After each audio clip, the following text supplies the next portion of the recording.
Make it loud for Mr. Ollis Mozon Jr., ladies and gentlemen.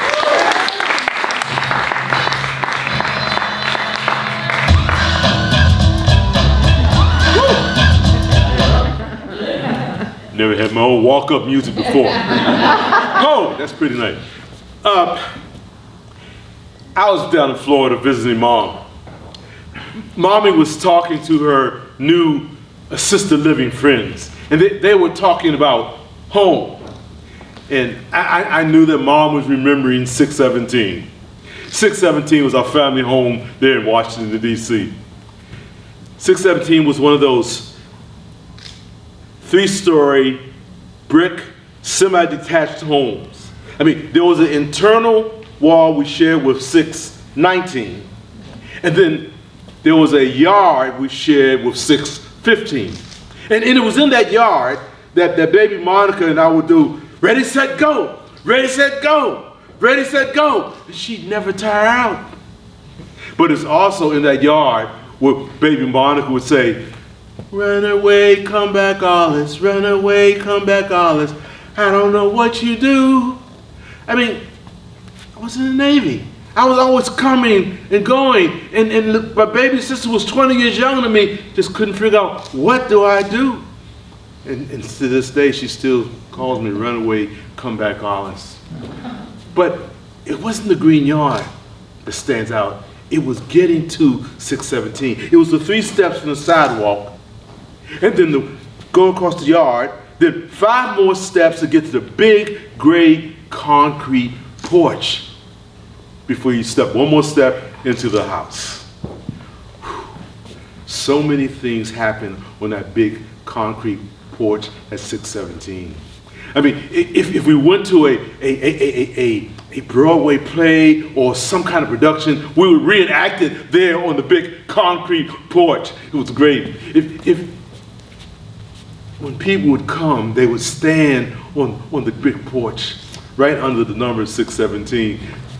And on Tuesday nights, that's when Daddy would bring out the green beanbag ashtray and set it on the pillar on the porch.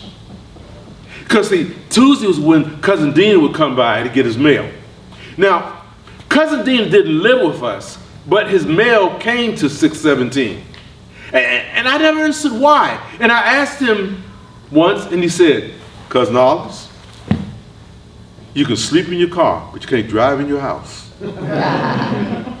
Not sure what that meant, but I know one thing. Dina always had the Mark IV Lincoln Continental, or the Mark V, or the Mark VI, or whatever it was.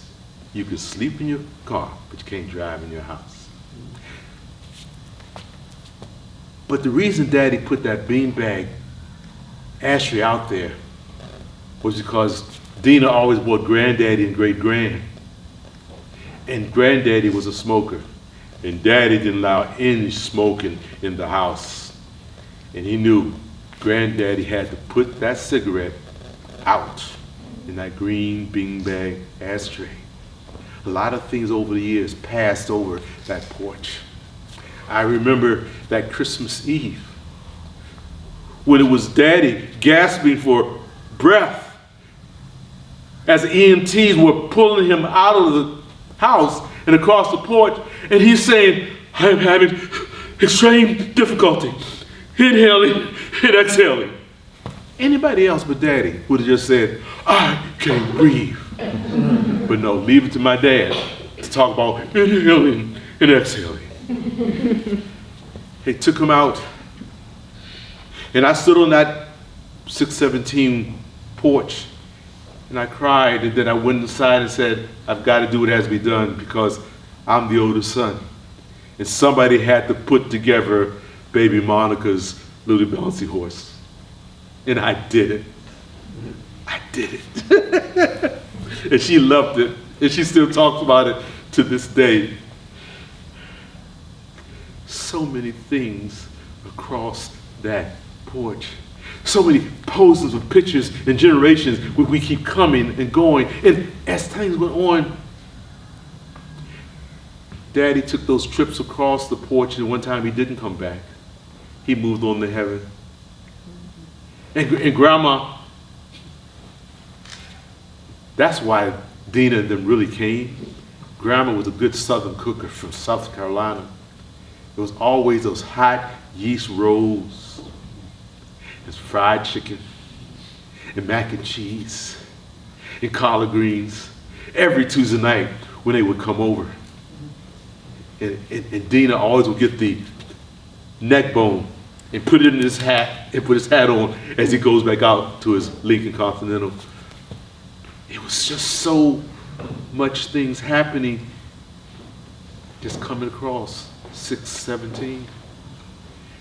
And it got to the point when we all would come and go and come and go and come and go, and nobody was living there anymore but Mom. And they said, this is not right. She was living in New York at that time. So when she moved to Texas, said, I'm taking Mom with me. And Mom moved in with Nadine down to Texas. And 617 sat there vacant. And we got an alarm system for it, and we got security doors for it, but it was empty. It was a great place when I went TAD to DC area, I could always stay at home. Or when Nadine came down from doing some shows, she could stay at home. But it really was dumb to have the house sitting there empty. So finally, after a couple years, we sold 617. And the money. When Mommy had a chance to visit Florida for a while, and saw all the snowbirds down there, she said, I think I'd like to see what it's like living. So took that money from the house from 617, and she's got her own little apartment now. And she sits there, and she loves to tell stories about 617. And I looked at it and I realized this. Now, Mommy is 617. Whether she's out here in California with us, or she's in Texas, or she's in Florida, 617 is Mommy. And then the house is still there. I've gone by to see how the new occupants have fixed up a few things. We just sold it as is. But Mommy is 617. That's our family home. We all grew up there. And Mommy will always embody that.